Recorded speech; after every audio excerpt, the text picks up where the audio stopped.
Brooklyn Independent Television.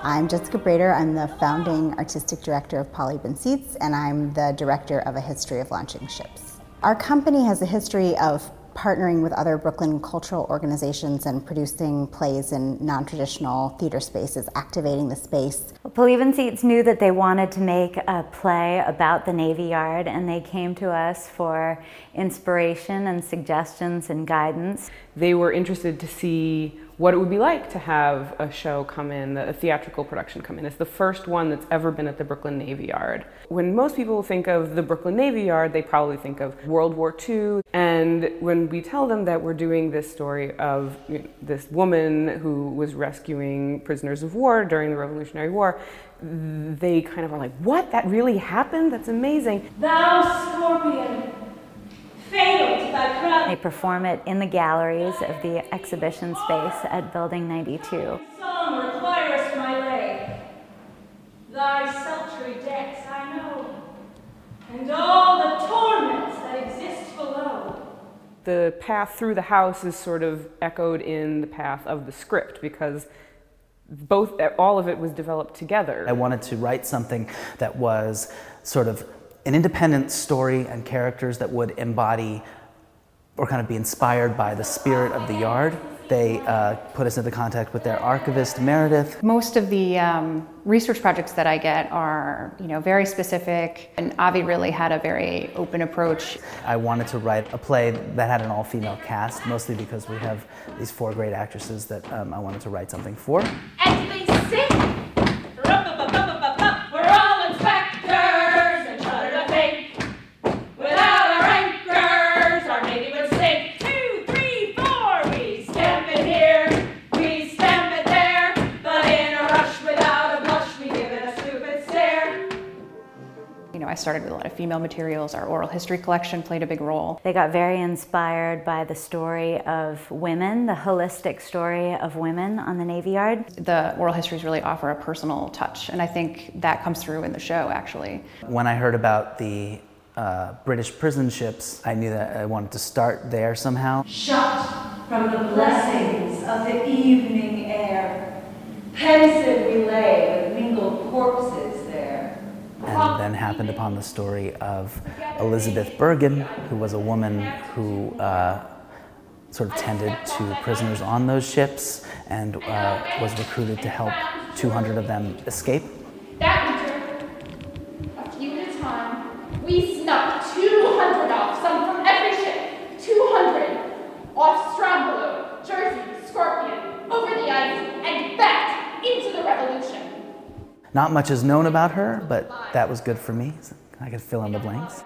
Elizabeth Bergen is a character in the show that we actually didn't know very much about, and he had done some research on his own and found some information there. So that was interesting too, that we were able to get information back from this kind of collaborative process. Broke. It's like thunder, but not natural. Then flashes of light in the sky. I stopped straight away. We're using every part of the buffalo. The way that Jessica has been staging the show has been really shaped by the architecture of the building and the way that the audience moves through the building from the very, very open atrium. I think the more you can find ways to sort of cheat over the edge here or get your body close to that rail is good, because like from here, it's fine, we can see everything that you're doing there, but with 40 people, I call them spacing rehearsals, sort of pre-tech, and so we make sure that all the people are in the right place and everything looks pretty in terms of the bodies in space. Okay, Sarah, I think actually that is weird if you go the other way. Sorry, Catherine. I think you guys both need to go the same way. Okay. I really trust her. She really allows her actors to find the space and find the blocking in a way that keeps us all sort of engaged. I mean, it was really neat to be partnered with a space that we were writing the play about, because we could very obviously draw from the location as we were working. I mean, it's just been a pleasure to collaborate with the Building 92 staff. We all want to make this show fun and weird and interesting. I'll stay. Against my better judgment.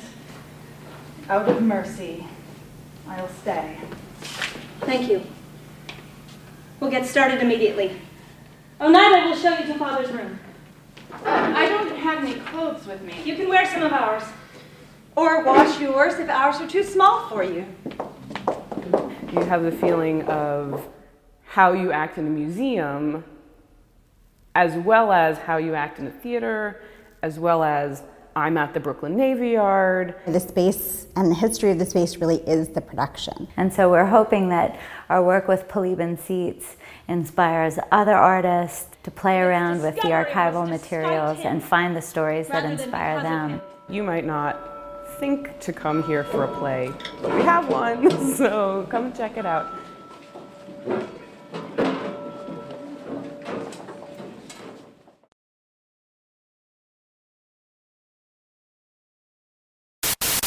Watch this and other Brooklyn Independent Television episodes online at bricartsmedia.org/BIT.